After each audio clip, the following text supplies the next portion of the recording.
kan kita dengan jujur, coba. Makanya penting ziarah, penting silaturahmi.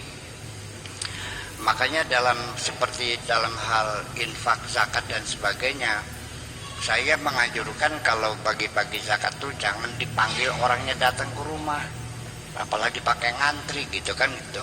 Nantinya mereka berbaris terinjak-injak pada mati pisan akhirnya kan gitu. Ya sebaiknya kalau ada waktunya silakan bagikan sendiri sambil mengunjungi rumah mereka.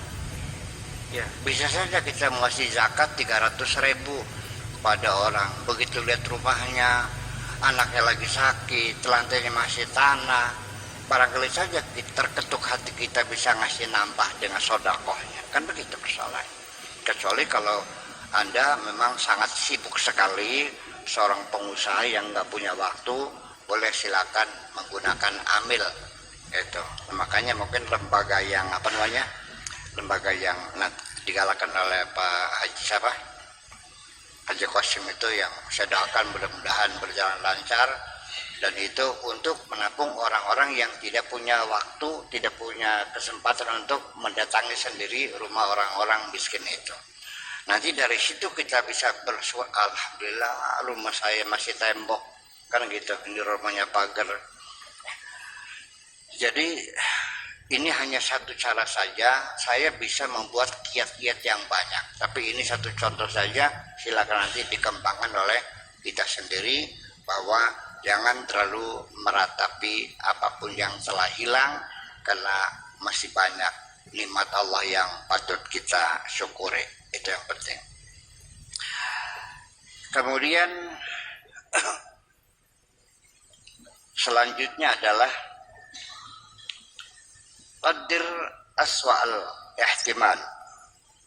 Pertama kali engkau bisa saja memprediksikan kemungkinan yang terburuk yang bakal terjadi, silakan.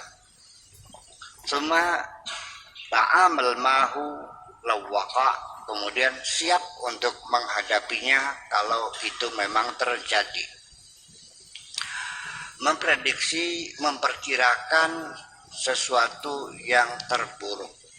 Jadi artinya bahwa kita dalam mencapai cita-cita apapun itu jangan diawali dengan hayalan yang muluk-muluk ya.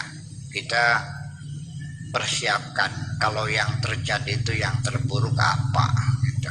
Jangan kayak Faridin melamar Suratminah bawa pisang 2 arib. Sedangkan Mamadam itu orang kaya raya kan. Gitu. Jadi diperkirakan apa yang bakal terjadi. Jadi jangan tergopo-gopo.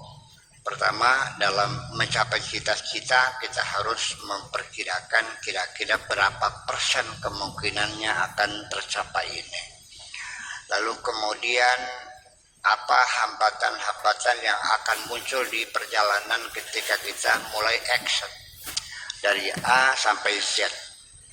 Ini kan ada B, C, D, E, F, G, H, I, K, dan sebagainya.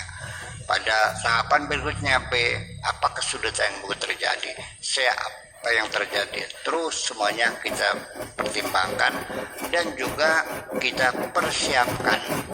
Ya, artinya kita boleh saja menduga, memprediksi, lalu antisipasinya sudah kita persiapkan dulu. Kematangan satu rencana adalah juga harus dilengkapi dengan persiapan-persiapan mengantisipasi kalau ada yang terjadi sesuatu di luar dugaan kita. Itu bisa, prediksi itu bisa dihitung. Tergantung bagaimana kita melakukan kajiannya. Bapak-bapak mungkin pernah pengen pinjam uang sama orang kan? Pernah kan? Mau datang orang mau pinjam uang kan gitu. Apakah kita menduga akan dikasih atau tidak akan dikasih? Ya, jadi jangan take for granted karena kita merasa dulu pernah berjasa, kita pernah menolongnya. Sekarang dia lagi makmur, masa pinjam uang 10 juta jangan dikasih? Apalagi dia baru beli mobil mewah kan gitu. Akhirnya kita dengan yakin datang langsung seperti menagih janji karena merasa belum tentu orang yang pernah kau baiki itu bisa mengembalikan jasa baik itu? Percaya enggak? Dan ini sering kita kecewa. Jadi artinya antisipasi ini perlu. Yang penting coba kita menaruh kemungkinan yang terburuk seperti apa. Tetapi jangan sampai prediksi kita tentang kemungkinan terburuk itu terjadi menjadi persoalan lagi dalam diri kita. Nanti akan kita terangkan. Jangan berlebih-lebihan memprediksi itu. Yang penting bukan jangan terlalu gegabah, kita sepertinya mudah, gampang, nggak ada masalah, pasti terjadi. Nah, semakin kita meyakini pasti tercapai, ketika tercapai tidak tercapai, kekecewaan kita semakin dalam. Betul nggak?